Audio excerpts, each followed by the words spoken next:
उत्तर प्रदेश का बरेली शहर छावनी में तब्दील हो चुका है।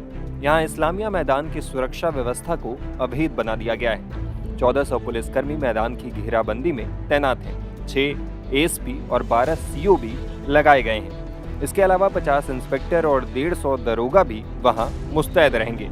आपात स्थिति से निपटने के लिए 4 कंपनी पीएससी और 1 कंपनी आरएएफ की भी तैनाती की गई है।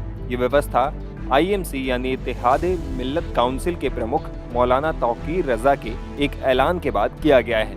रजा ने शुक्रवार को इस्लामिया इंटर कॉलेज के मैदान में पहुंचकर गिरफ्तारी देने का ऐलान किया है। इसके मद्देनजर इस्लामिया मैदान को सील कर दिया गया है। तौकीर रजा के घर के बाहर पुलिस तैनात है, वहीं दरगाह के पास बाजार पूरी तरह से बंद है। सुरक्षा व्यवस्था प्रभारी एसपी सिटी राहुल भाटी ने बताया कि कॉलेज परिसर में किसी कार्यक्रम की अनुमति नहीं ली गई है, इस लिहाज से उसे सील कर दिया गया है। रास्तों पर बैरिकेडिंग कर दी गई है।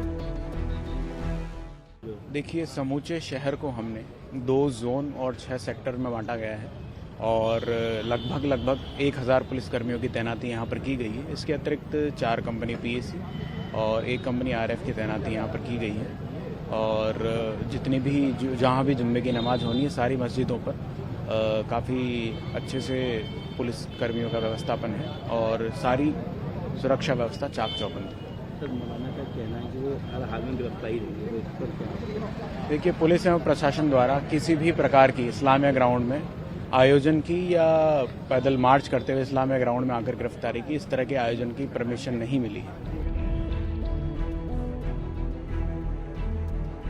दरअसल आईएमसी ने जगह जगह पर्चे बांटकर जेल भरो आंदोलन का आह्वान किया है।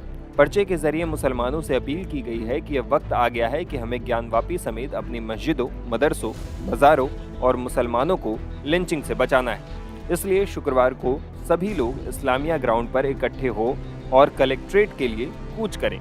इसे लेकर मुकदमा भी दर्ज कर लिया गया है। एसपी सिटी राहुल भाटी ने बताया कि तौकीर रजा समेत उनकी पार्टी के 30 पदाधिकारियों को सीआरपीसी की धारा 149 के तहत नोटिस दिया गया है। देखिए, कल एक ट्विटर के माध्यम से एक पर्चा संज्ञान में आया था जिसमें आईएमसी के द्वारा कुछ बातें लिखी गई थी कि 9 तारीख को भीड़ इकट्ठा होनी है और कुछ बातों का विरोध करना है। तो उस पर्चे का जब संज्ञान लिया गया तो उसमें कुछ ऐसी बातें थी जिससे 2 समुदायों के मध्य टकराव की स्थिति हो सकती थी। इस पर्चे का संज्ञान में लेकर थाना कोतवाली पर सुसंगत धाराओं में 153 ए व 295 ए में मुकदमा पंजीकृत किया गया है, विवेचनाधीन है। जो भी इन पर्चों को बांटने में व्यक्ति इन्वॉल्व होगा उनके विरुद्ध कार्रवाई की जाएगी। फिर इसके अलावा मौलाना तौकीर रजा ने ऐलान किया है कि वो गिरफ्तारी देंगे, भीड़ इकट्ठी करने की बात कह रहे हैं 9 तारीख को। देखिए, 9 तारीख को जो ये प्रस्तावित कार्यक्रम है इसमें सभी पक्षों को जो इसमें आह्वान में इन्वॉल्व हैं उन सभी को 149 सीआरपीसी का एहतियातन नोटिस दे दिया गया है और उसमें स्पष्ट शब्दों में लिखा है कि किसी प्रकार की लॉ एंड ऑर्डर की स्थिति आपके द्वारा उत्पन्न नहीं की जाएगी। अगर कोई लॉ एंड ऑर्डर की स्थिति उत्पन्न होती है तो उसके आप स्वयं जिम्मेदार होंगे और आप पर विधिक कार्रवाई की फिर जाएगी। इन्होंने कोई परमिशन ली है इस्लामिया कॉलेज में जनसभा करने की? किसी भी प्रकार की जनसभा की परमिशन पुलिस एवं प्रशासन द्वारा नहीं दी गई।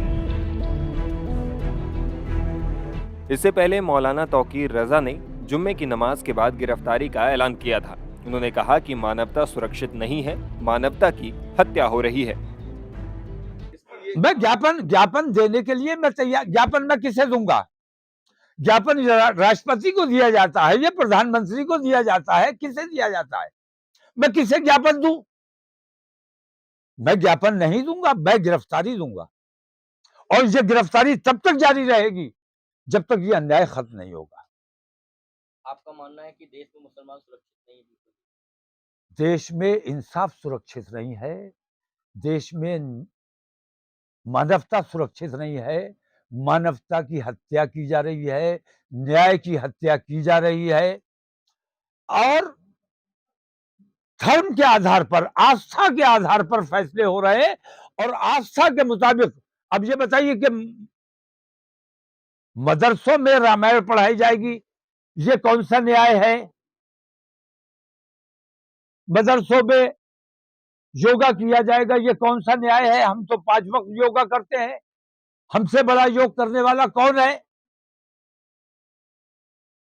तो आप अपना धर्म जबरदस्ती हमारे ऊपर अगर थोपना चाहते हैं, ये किसी भी कीमत पर बर्दाश्त नहीं किया जाएगा। बता दें कि एसएसपी घुले सुशील चंद्रभान के नेतृत्व में पुलिस ने गुरुवार रात बिहारीपुर की मिश्रित आबादी वाले क्षेत्र में गश्त भी की। पुलिस, पीएससी और आरएएफ के साथ घुड़सवार पुलिस की टुकड़ी भी इसमें शामिल रही। अधिकारियों ने तंग गलियों में घूमकर लोगों से बात कर उन्हें सुरक्षा का एहसास कराया। टाइम्स नाउ भारत डिजिटल की रिपोर्ट।